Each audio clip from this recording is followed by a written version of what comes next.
አብይ አህመድ የሚባል ሰውዬ በጣም ዲክታተር በእውነት ነው የምነግራችሁ። ያው ተሙ ፖለቲካ አያምርብህም እንዳትሉኝ፣ ይሄ ፖለቲካ አይደለም። ፖለቲካ ሳይሆን በቃ ይሄ ምንድነው የሚባለው የሰው ልጅ የመጨረሻ ደረጃ ላይ ሲደርስ ማለት ነው። እኔ ቪክቲም በጣም ቪክቲም ነኝ፣ ተጎድቻለሁ ምናምን በዚህ መንግስት። ግን አሁን ደግሞ እየሆነ ያለው ነገር በጣም ፈር የለቀቀ ሆነ ማለት ነው። የአንድ ሰው ብቻ ሀገር ሆነ። እኔ በእውነት ነው የምነግራችሁ፣ እንዴት እንዳያችሁት አላቅም። አብይ አህመድ የሚባለው ሰውዬ ኦሮሞ በጣም ጥሩ ጓደኞች አሉ፣ እነሱን እንኳን አይወክልም። እና እባክህ ከኢትዮጵያ አናት ላይ ውረድ የሚለውን መልእክት መናገር ፈልጌ ነው። ሰላም ጤና ይስጥልን ተመልካቾቻችን፣ ከአንከር ሚዲያ ዝግጅት ክፍል ያክብሮ ሰላምታችንን እናቀርባለን። የድምጻዊ ቴዎድሮስ ካሳሁን ኢትዮሪካ የተሰኘው አልበም ከወጣም ሁለተኛ ሳምንቱን የፊታችን ሐሙስ ያስቆጥራል። እስካሁን በርካታ ሪከርዶችን የሰበረ የሙዚቃ አልበም ሆኖ ተነስቷል። በቅርቡ የወጣውን አልበም መነሻ በማድረግ ከተለያዩ ድምጻውያን ጋር የምናደርገውን ቆይታ ዛሬም እንቀጥላለን። ድምጻዊ ተመስገን ገብረ እግዚአብሔር ተሙ በሚል የሚታወቀው ድምጻዊ ዛሬ እንግዳችን ሆኖ አጭር ቆይታ እናደርጋለን። በቅድሚያ ፈቃደኛ ሆነ ለዚህ ቃለ መጠይቅ በመቅረብ በአንከር ሚዲያ ታዳሚዎች ስም ከልብ ነው አመሰግነው። እኔም አመሰግናለሁ መሳይ ስለጋበዘኝ። እኔም አመሰግናለሁ። እውነት ለመናገር ሰሞኑን በግል ማህበራዊ መድረክ ላይ ለቀቀው አንድ መልእክት ነበረ። እሱ መልእክት በብዙዎች ዘንድ እየተጋራም እየተሽከረከረ ማየዋለሁ። አርቲስትና ፖለቲካ አይገናኝም፣ ኮረንቲና ፖለቲካ በሩቁ ነው የሚለውን የተለመደ አባባል የተሻገረ መልእክትን ያስተላለፍከው ወደዛ አመጣለሁ። እንደው ስላንተ ባጭሩ ሰሞኑን ጠፍተህብናል። 2 ዓመት 1 ዓመት ካንተ የሙዚቃ ስራ ላየንም በሰላም ነው? ያው እንግዲህ ሀገር ላይፉን ታውቀዋለህ። ያው አሉ ሙዚቃዎች የሚወጡ ግን በቃ ያሰብኩኝ ነው እዛ ላይ እንችላ ብየው አይደለም። የላይፉ ጉዳይ የውጭ ሀገር ያው ትንሽ ቢዚ ስለምሆነውና ችላ ብየው አይደለም። በቅርቡ መለሳለሁ ወደ ስራዬ፣ ማለት ወደ ሙዚቃ ስራዬ በቅርቡ አዲስ ነገር ለማውጣት ያሰብኩኝ ነው የተዘጋጀው። ስለዚህ ውጭ ሀገር ለድምጻውያንም ለጥበብ ሰዎችም የሚመከር አይደለም። ምክንያቱም ውጪ በወጡ ቁጥር ከጥበብ ይርቃሉ፣ ከፈጠራ ይርቃሉ፣ በሌላ ህይወት ጣጣ ውስጥ ይገቡና የጥበብ ስራቸውን ለመስራትም እድሉን አያገኙም የሚባለው አንተ ላይ መጣ ማለት ነው። ያው እንደዛ ነው እንግዲህ ያው እንደዛ ነው መሳይ። እንግዲህ በቅርቡ እንደምትመጣ ተስፋ አድርጋለሁ። ከቴዲ አፍሮ ጋር በተያዘ አስቀድመ ስለ አልበሙ መውጣትም ቀደም ብለህ ስሜትን የገለጽክበትንም እንደዚሁ የማህበራዊ ሚዲያ መልእክትንም ተከታትለናል። ሙዚቃው ከመውጣቱ በፊትና ከወጣ በኋላ እስቲ ስሜትን ካጋራህን። እንደጠበቅከው አግኝተዋል ኢትዮሪካ የተሰኘውን አልበም? በጣም ከጠበቅኩት በላይ ደረጃውን የጠበቀ ያው ቴዲ ነው፣ ግን በቃ ደረጃውን የጠበቀና እንዳየው ነው። የእውነት ነው የተናገረው።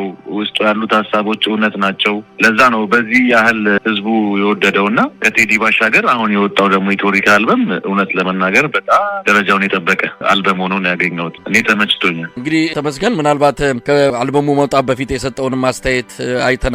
ከዛም በኋላ እንደዚሁ በአንድ ዘፈኑ ላይ ስሜትን አብረ እየዘፈንክ የገለጽክበትንም እንደዚሁ አይቻለውና አድናቆትንም ስሜትንም ሳደብቅ ነው የገለጽከው። እንደው ከዘፈኖቹ የትኛው ተመቸ? በማህበራዊ ሚዲያ ላይ የለቀቀው የቴዲ ዘፈን አብረ እየዘፈንክ እሱን እንዲሁ ተከታትያለሁ። ግን እንደው ከአልበሞቹ 18 ሙዚቃዎች ናቸው። ደረጃ በማውጣትም ይሆን በጥበብ ስራውም በመልእክቱም በብዙ መንገድ የትኞቹ ተመቹ? ያው ሁሉም ለኔ አሁን ያሁኑ አልበም ለኔ እንዴት ልበለ መሰለ ጥሩ በቃ ቆንጆ የተዘጋጀ ነው በለው በየአይነቱ ነው ያለው። ከሐሳብ ጀምሮ ከሪትም ጀምሮ ሚውዚካሊ በቃ ስድት አደረገው ነው የሰሩት።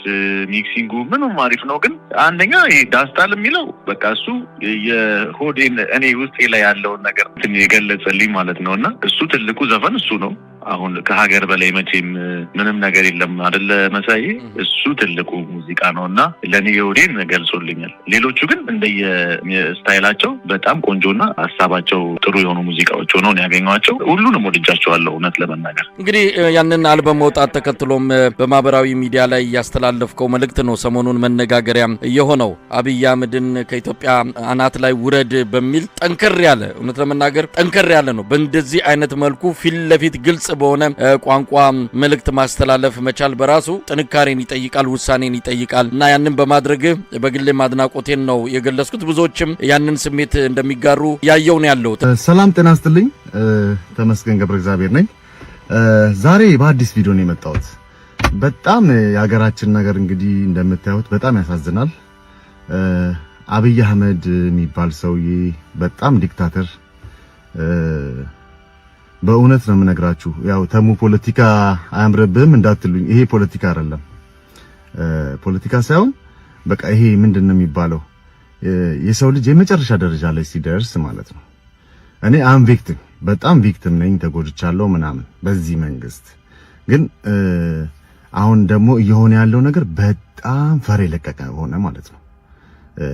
የአንድ ሰው ብቻ ሀገር ሆነ። እኔ በእውነት ነው የምነግራችሁ፣ እንዴት እንዳያችሁ ታላቅም አብይ አህመድ የሚባለው ሰውዬ ኦሮሞም እኔ ኦሮሞ በጣም ጥሩ ጓደኞች አሉኝ፣ እነሱን እንኳን አይወክልም።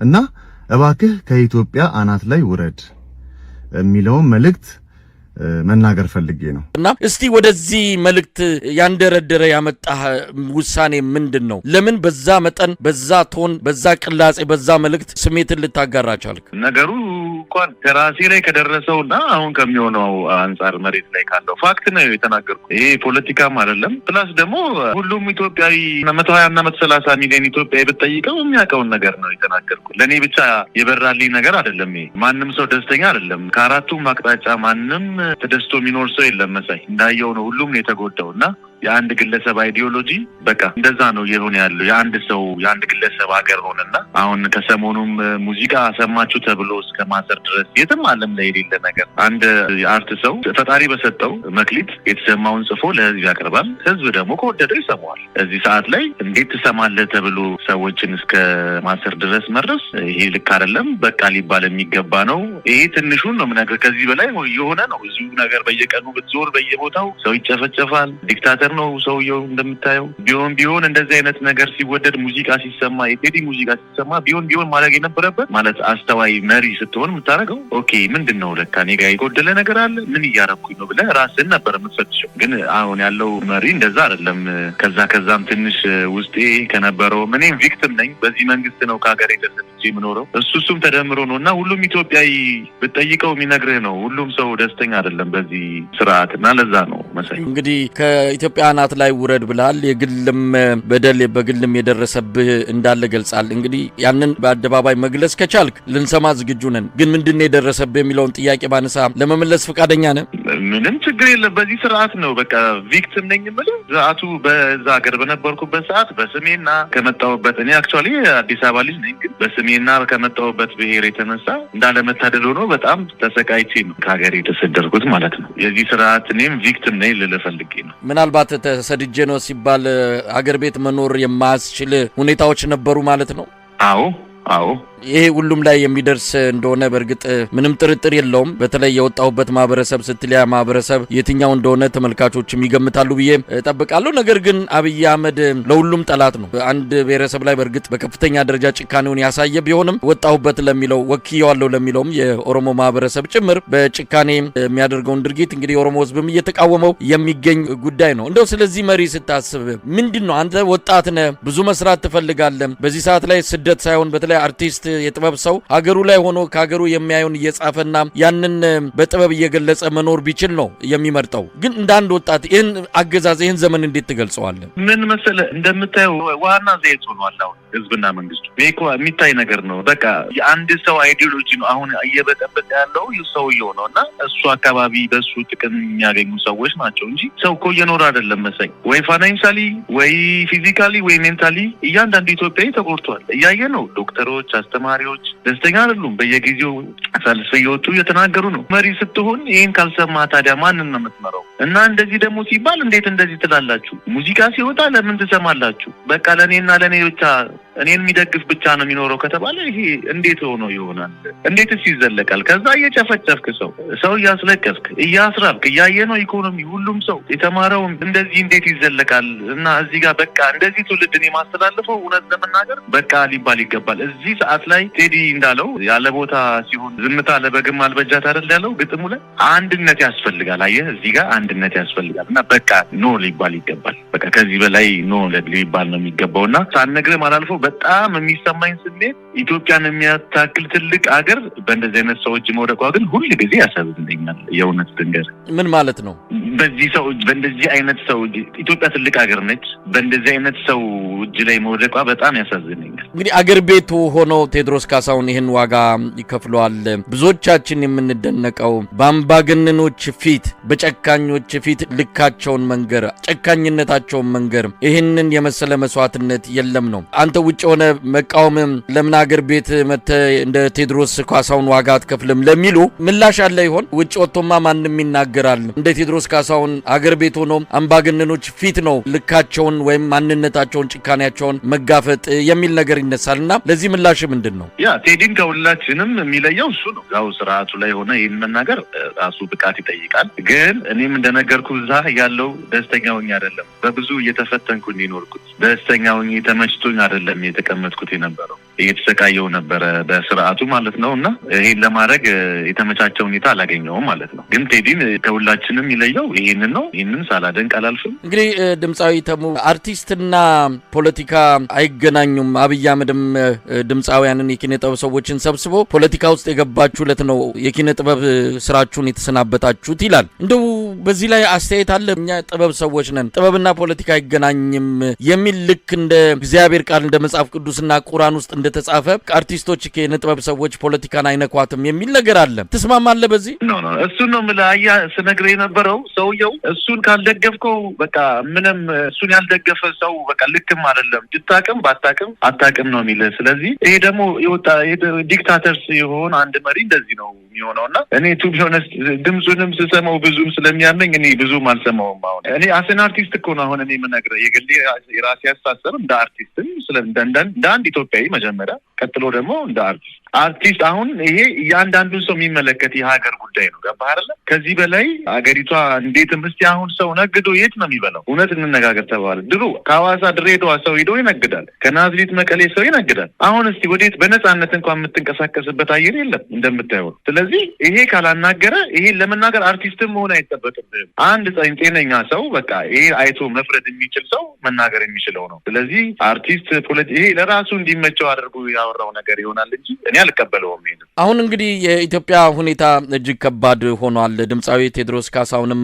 እንዳለው ከሆነ የምናለቅስበት ሀገር የለንም። ሀገር በአሁን ሰዓት ምሰሶ የዘመመበት ጣራው የሚያፈስ ሆኗል ነው። አሁን ካለንበት ሁኔታ ተነስተን የሚታገለው እየታገለ ነው። አንዳንዱ አሜን ብሎ የተቀበለም ፈጣሪ ባመጣው ጊዜ እንገላገለው ብሎ አርፎ የተቀመጠም አለ። ሌሎችም ከሩቅም ቢሆን እንደናንተ ብዙ ተመልካች፣ ብዙ አድናቂዎች፣ ብዙ ተከታይ ያላችሁ ደግሞ አንድ የምታስተላልፉት መልእክት ቀላል የሚባል ተጽዕኖ አይደለም የሚፈጥረውና እስቲ ምንድነው መደረግ ያለበት በዚህ ወቅት ላይ? በቃ እሴቶቻችንን ማየት፣ ወደኋላ መመለስ። አባቶቻችን እናቶቻችን እኛን ሲያሳድጉ የነበረውን አንድነት ይሄ ሰው ያደረገው ነገር እሴቶቻችንን ነው በቃ የበጣጠሰው። ገባ? ወደዛ መመለስና አንድነት በጣም ከመቼውም በላይ ያስፈልጋል። በእርግጠኝነት ነው የምነግርህ ይሄ ሰውዬ ከኢትዮጵያ ናት ከወረደ ቢሊቭ ሚ ኢትዮጵያ በጣም ሰላም የምትሆን ትልቅ ሀገር ነች። ስለዚህ አንድ ሰው ነው ይሄን ሁላ ነገር እያደረገ ያለው እና የእሱ እዛ አካባቢ በጥቅም የተሳሰሩ ሰዎች ናቸው። ከመቼውም በላይ ህዝቡ አንድ ሆኖ ይህን ስርዓት በቃ ሊለው ይገባል ባይነኝ። እኔ በቃ ይህን ነው ማስተላልፈው። መሳይ ለጥበብ አጋሮች በአሁኑ ሰዓት ኪነ ጥበብ የአገዛዞች እግር ስር ወድቃ አገዛዞችን ማውደስ፣ አገዛዞችን ማሞገስ እንዲሆን አድርገው የተቀበሉና እየሰሩ ያሉ አሉ። በአጠቃላይ እንደው ለጥበብ ሰው በአሁኑ ሰዓት ህዝቡ ብዙ ይጠብቃል። ያው የቴዎድሮስ ካሳሁን ሙዚቃ እንዴት ኢትዮጵያውያንን እንደነቀነቀ እያየነው ነው። ፖለቲከኞች ከሚሰሩት፣ ጋዜጠኞች ከሚሰሩት፣ አክቲቪስቶች ከሚሰሩት በላይ አንድ ድምፃዊ የሚያደርገው ነገር ትልቅ ተጽዕኖ እንደሚፈጥር በፊትም ይታወቃል። ቴዎድሮስ ካሳሁን አስመስክሯልና ለጥበብ አጋሮች በኪነ ጥበብ ውስጥ ላሉ የምታስተላልፈው መልእክት አለ? ያ ቴዲ እኮ መሳይ ገንዘብ ፈልጎ እኮ አይደል። ከማንም በላይ ደረጃ አንድ ከአርቲስት ከሄድ ሀብታም ነው፣ መኖር ይችላል፣ ቤተሰቡን ይዞ ሰብስቦ መኖር ይችላል። ለዛ አይደለም ግን ስለ እውነት ነው። በቃ መሬት ላይ ያለው ነገር ልክ አይደለም ነው ያልገባ። ይሄ ደግሞ በጤነኛ አይምሮ ልክ ነው። ስለዚህ እንዲህ አይነት ልቡና አለኝ የሚል ሰው የትኛውም መስክ አርቲስት ብቻ ሳይሆን የትኛውም መስክ ላይ ያለ ሰው በቃ ወጥቶ ይህ ነገር ልክ አይደለም፣ በቃ ከዚህ በላይ ምንድን ነው የሚሆነው ማለት አለበት። እውነት ሁሉም ቢናገር እኔ እንደዛ ባይ ነኝ። መሳይ እንደው በቅርበት ቴዎድሮስ ካሳሁንን ታውቀዋለህ? አንድ ሙዚቃ ላንተ የሰጠን አስታውሳለሁ። በጣም ቆንጆ ሙዚቃ ነው፣ ሀና የተሰኘው። በቅርበት ትተዋወቃላችሁ? ምን ይሰማል ስለ ቴዎድሮስ ቅርበታችሁን አጠቃላይ ሁኔታ? የሰጠኝ ሙዚቃዎች አንድ 4 ሙዚቃዎች ሰጥቶኛል። ሁሉም ቆንጆ ስራዎች ናቸው። ህዝቡም ጥሩ አድናቆት የሰጠኝ ስራ ነው በሰጠኝ ስራዎች። ከዛ ባሻገር ያው ቴዲ ሙዚቃ ንጉስ ነው። ማንም የሚመሰክረው ነገር ነው። ከዛ መልስ የስራ ጥረቱን ከዛ መልስ ለዓላማው የሚቆም ሰው ነው። በዓላማው ምንም አይደራደርም። አገሩን ይወዳል። በቃ ይሄን አውቃለሁ ስለሱና መልካም ነው፣ ቅን ነው። ለሰው ሲያደርግ አይሰስትም። የነበረን የስራ ግንኙነትም እንደ ወንድማዊ ግንኙነታችንም ይሄን አውቃለሁ እና መልካም ሰው ነው። ከዛ መልስ ግን በዓላማው ማይደራደር ሰው ነው። አንድ ሙዚቃ ወጣ ተብሎ የሁዱን ነገር አሁን ለምን ተወደደ ይሄ ሙዚቃ መሳይ? ሁሉም የወደደው እኮ የውስጡን ነገር እኮ ስለተናገረ ነው አይደለ? የውስጣችን ላይ ያለውን ነገር በዚህ ነው የተወደደው። ሙዚቃ ደግሞ አንድ ሰው ይሄ የተፈጥሮ መብቱን ተጠቅሞ የሚሰራው ነገር ነው። ገባህ አይደል? ለምን ሰማችሁ ብሎ ሰው ማሰር እዚህ ለደረጃ ላይ ከደረሰ በጣም አንድ መሪ በተለይ በጣም ያን የሚያክል ሀገር የሚመራ መሪ እንደዚህ ሲያደርግ ያሳዝናል። እና ቴዲንም እግዚአብሔር ይጠብቀው። በጸሎት እንግዲህ ማሰብ ነው።